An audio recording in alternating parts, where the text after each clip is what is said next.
God. Okay. Here we have the red phone booth. It's a lot heavier than it looks. Are we going? Is everyone going in there? You want to take pictures of us all stuffed in it? On the streets of London, the Beginnings Workshop. All right, let's get together and pile into the phone booth. Want to watch our pile stuff? What do you think about the phone booth? The door's very heavy. Do your best English accent. Do it. Rock and roll. Say rock and roll. Rock and roll. Yes. All right. Oh, cheerio. Jamie, say rock and roll Rock and roll. with a British accent. I can't. It's not that hot. Rock Say and roll. rock and roll. Rock and roll. Say rock and roll. Rock and roll. Say it. Rock and roll. Say it. Rock and roll. Say it. Rock and roll. Rock and roll. Buggle. Take me. Podcast. Hi. My name is Juliet.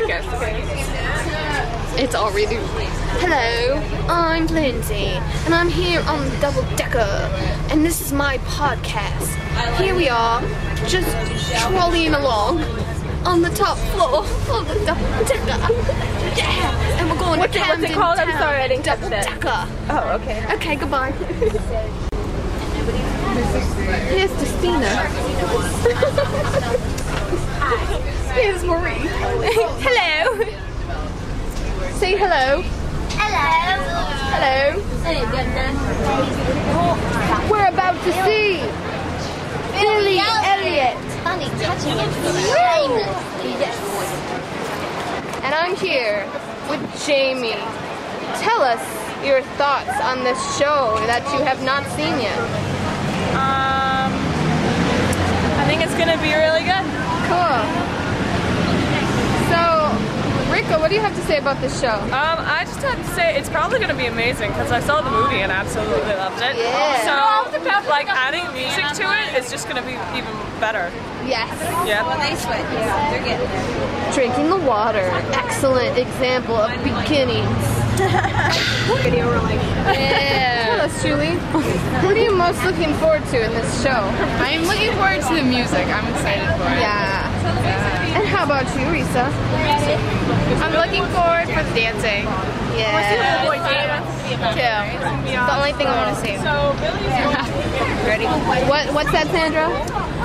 It's going to be really interesting because a little boy has to carry the show, so he has to be really, really spectacular with his voice, his dance, and just his acting overall. So that means he must be really, really, really talented. So I'm excited to see it. Yeah. The water wasn't fit to drink, and so they drank ale. Wine was too expensive.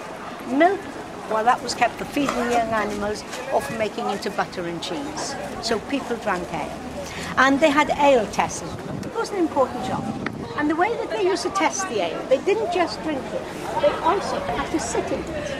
The ale was poured onto a bench or a stool. The ale tester carried his little stool or his bench around with him, poured the ale onto it, and sat in it in leather trousers.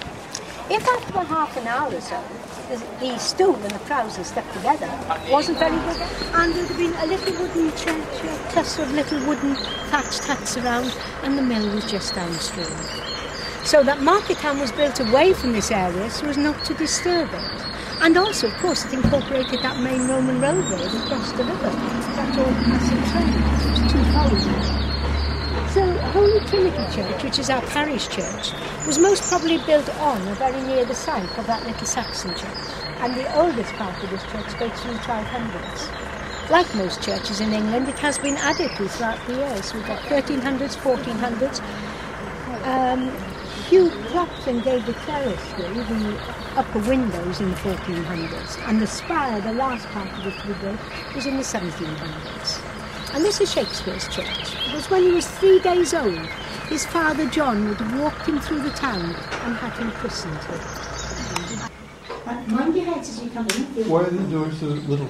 Little, so it keeps the church warm. You know, this would open up if you needed to.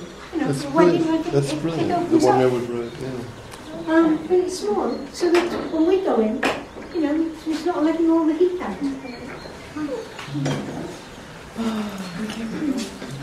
Just the battery.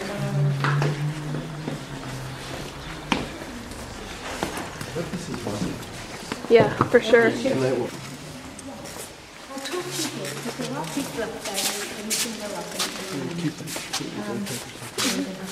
So you have a If you want to come back again, keep your leaflets.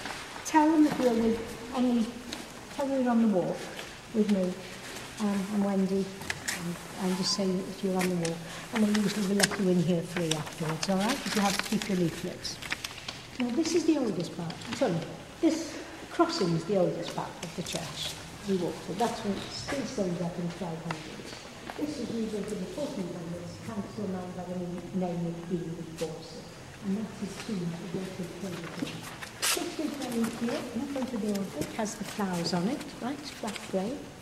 On his grave there is a little verse which says, "Good friend, for Jesus' sake forbear to dig the dust and close it here. Blessed be the man who spares these stones, cursed be he who moves my bones." And whether Shakespeare wrote it or not is something I can't tell you. But he might well have done so. And if so, there was a reason. In those days, after people had been dead for a number of years, they used to dig up the bones, place them in a building to the left-hand side of the church called the charnel house, and then later burn them on the bone fire.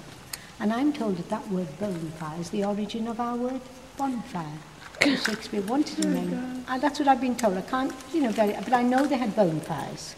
They were usually animal bones, but I'm sure if they needed to get rid of human bones as well, then they'd burnt them. So Shakespeare's buried there with his wife Anne. Thomas Nash, first husband of his granddaughter. His granddaughter is buried in Northampton with her second husband. Dr. John Hall and Susanna buried there. And Judith and Hamlet were most probably buried somewhere in the churchyard. Can't tell you where. Up on the wall there's a bust of William Shakespeare, which was placed there in the lifetime of the family. So William could well have looked like that at the age of 52 when he died.